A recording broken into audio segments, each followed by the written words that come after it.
But there's a sweet science to boxing. There's a sweet science to boxing. The best and the coolest thing about my career is called the sweet science. There's a sweet science to boxing. It's to hit and not get hit. Let's get to it. But before I do that, go ahead and like the video for me, bro. It's right down there. Go on, smash it.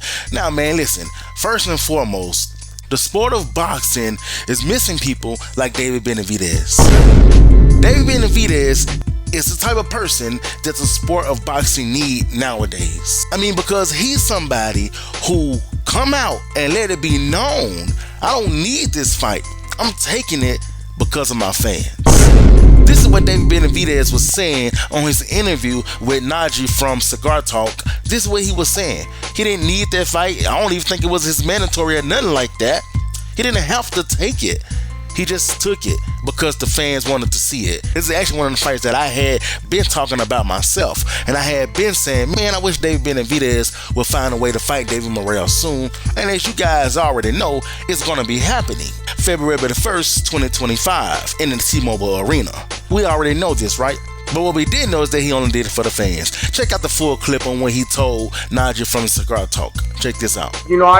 This is not a fight that I had to take. This is a fight that I wanted to take. A lot of people saying this is a dangerous fighter, but there's not really no reward because not that much people know him. At the end of the day, I made the fight as hard. I made the hardest fights for my fans to see. I don't care about nobody else. I promised my fans that I was going to give them the best fights they could possibly see. And what made me take it is, number one, the thing that motivated the most is just him talking shit.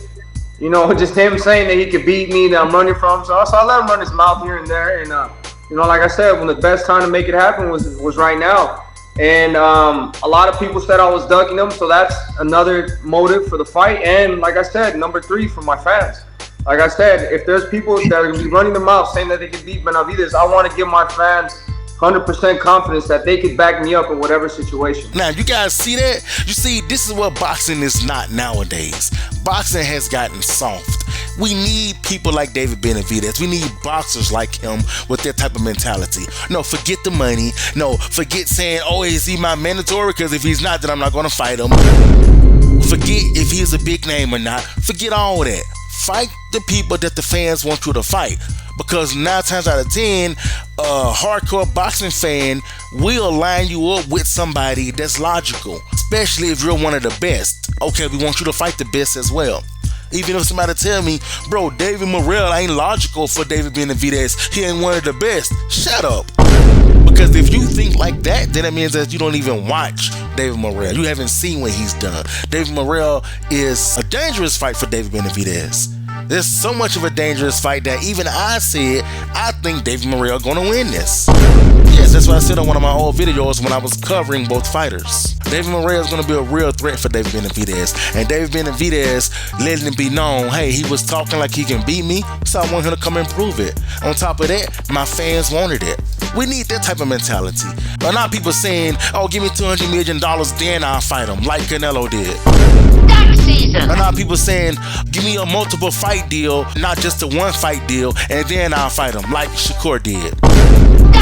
Somebody like Pitbull, who ducked Shakur because he claimed he moving around the ring too much. Or not somebody like Teofimo Lopez, who didn't fight Devin Haney because he said, well, I'm the franchise champ, so there's no reason for me to fight Devin Haney. Or they didn't give me enough money, so that's why I turned down the offer with Ryan Garcia. It wasn't enough. I say it's duck season, and I say fire! And listen, I know some of you guys are going to say, well, prospects are always fighting people. Yes, of course prospects will, and I ain't talking about them. I ain't talking about prospects. Prospects is a given. Of course, they're going to fight whoever they can. I'm talking about the ones who are in a position to make fights happen, like Tank Davis and Canelo, and any other big name out there. Think about it. When's the last time your favorite fighter actually fought somebody only because of the fans? Think about it. You can't name Canelo because nobody asked for McGill. You can't name Tank because nobody asked for Lamont Roach. You can't name Teofimo because nobody asked for Steve Claggett. You can't even name Crawford because nobody asked for Madrimov. I can go down the list. When's the last time your favorite fighter fought somebody that the fans actually wanted them to fight? I ain't talking about somebody who was a mandatory. I ain't talking about somebody who was a big name, so he fought him. No, I ain't talking about that. I'm talking about based on because the fans wanted to see it. It's been a while. I know it has. I don't care who you pick. I know it's been a while. But this is what the sport of boxing is missing. I commend David Benavidez, even though I still think David Morrell gonna beat him. I do commend David Benavidez, and I think this is what the sport of boxing is missing. Dudes with real balls or real cojones to step into the fire and say, okay, you saying you can beat me? Since I got the power to make this happen, how about you come and do it? Prove it if you really think you can beat me.